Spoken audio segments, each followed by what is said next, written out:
توابل الكاري من أكثر التوابل استخداما في معظم المنازل اللي هو توابل الكاري. وهذه التوابل ما بتقتصر على نبتة الكاري فقط، بل اللي بيميز توابل الكاري من شركة لشركة اللي هي الخلطة المضافة مع أوراق الكاري. وإحنا هون بمحل آغا النمر حبينا نورجيكم أصناف الكاري الموجودة عندنا والمميزة بمحل آغا النمر. وبالبداية أول نوع بعرض عليكم الكاري السعودي. طبعا من مكوناته مجموعة توابل قوية الطعم بالإضافة لأوراق الكاري، والنسبة اللي بتنضاف منه على المأكولات قليلة بالمقارنة مع أنواع الكاري الثانية، لأنه طعمه مركز وقوي جدا سواء لأطباق الرز أو الطواجن أو تتبيلات الدجاج. وبننتقل للنوع الثاني اللي هو كاري الدجاج الخاص فينا كمان.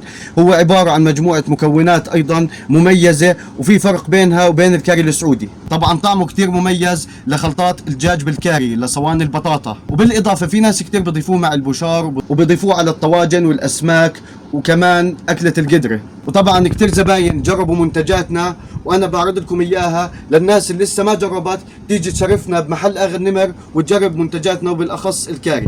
وعشان تتأكدوا من كلامي لا تنسوا تزورونا بمحل آغا النمر بطبربور مقابل تايم مول بالضبط. وأهلا وسهلا بالجميع.